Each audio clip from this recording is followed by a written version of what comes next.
दुआ का ना कबूल करना भी कबूल किया जाना ही है।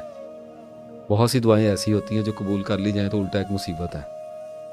लेकिन मेरे तजर्बे में एक बात आई है कि सिंसियरिटी देखी जाती है, तड़प देखी जाती है, जुनून देखा जाता है, रोना देखा जाता है, कुरलाना देखा जाता है, सजदों में सर मारना देखा जाता है, अनगिनत फैक्टर काउंट होते हैं।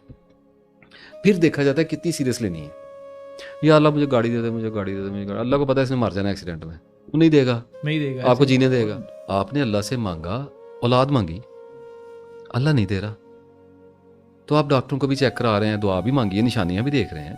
कोई आपको बताता है फलां जगह पे डॉक्टर बैठा हुआ है, आप उस डॉक्टर के पास भी जाते हैं निशानी समझ के, वो डॉक्टर आपको दवाई देता है, आप निशानी समझ के उसको भी खाते हैं कि अल्लाह की मसलियत है, अल्लाह मुझसे ये करवा रहा है, मैं करूँगा।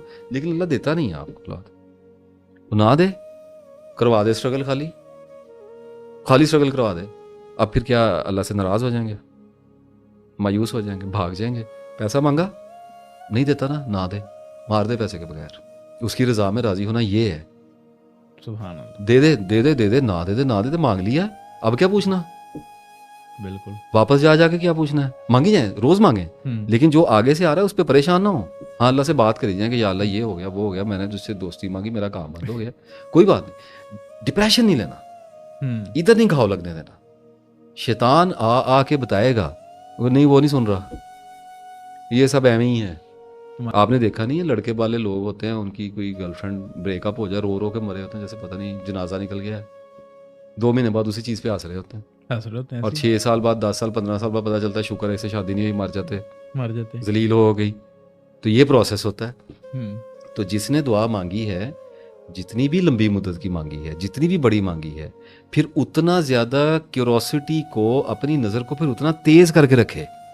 जब निशानी उतरे तो निशानी खाली ये नहीं होगी कि आसमान पे लिखा आएगा कि लेफ्ट मुड़ना है, नहीं, फिर आपको मोड़ा जाएगा। और जब आपको मोड़ा जाएगा तो फिर ब्लास्ट किए जाएंगे, धक्का भी लगेगा, जख्म भी आएगा, छिल भी जाएंगे, आप रोएंगे भी, पीटेंगे भी। बहुत सारे ऐसे लोग जिनसे आप जुदा होना नहीं चाह रहे या सोच भी नहीं सकते, वो आपसे परे करके नए लोग आपकी लाइफ में एंटर किए जाएंगे। एक शायद तुम्हें पसंद है, हो सकता है तुम्हारे लिए वो अच्छी ना हो, उसमें नफ़ा ना हो, और एक शायद से तुम कराहत खाते हो सकता है उसमें तुम्हारे लिए नफ़ा हो, वो तुम्हारे लिए बेहतर हो।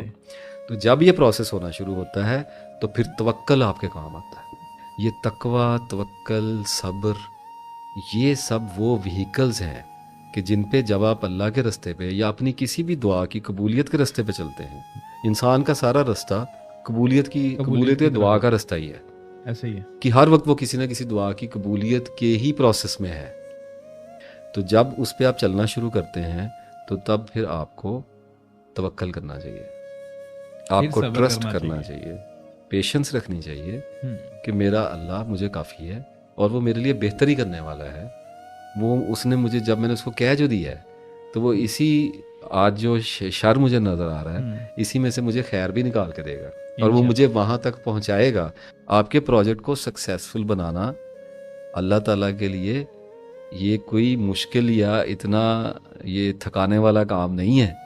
सिर्फ आपने उस प्रोसेस को होने देना है। अच्छा, होता तो फिर भी है, आप नहीं भी, अगर आप समझें ना भी समझें, तो लोग तौन व करहन पहुँच तो जाते हैं। मार कूट बहुत पड़ती है, एनर्जी बहुत वेस्ट होती है, टाइम बहुत लग जाता है, रिश्तों नातों के लॉसेस बहुत ज़्यादा हो जाते हैं, बहुत कुछ ऐसा छिन जाता है जो बचाया जा सकता था।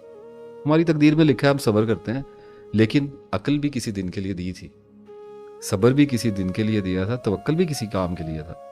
तो अगर आप दुआ करें और उसके बाद आप इंतज़ार करें कि अब मेरी ज़िंदगी में जो भी वाक़यात रूनमा हो रहे हैं, अब मुझे उनको सब्र के साथ, हौसले के साथ, मायूस नहीं होना।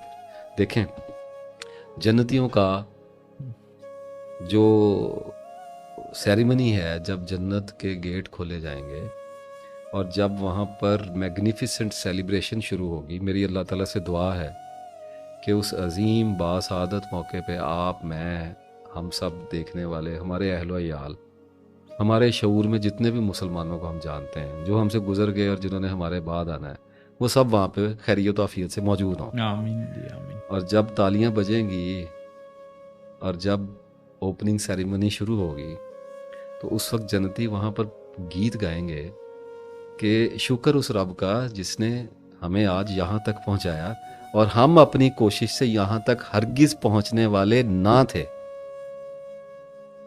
उस वक्त पता चलेगा कि जब दुनिया में कहा था कि या अल्लाह हमें अपनी बख्शिश अता कर और हमें जन्नतें अता कर, उस वक्त फिर दुनिया में जो इब्तला आई, जो मुसीबतें हमें काटनी पड़ी और जो हम सताए गए, वो इस दुआ की प्रोसेस के लिए था।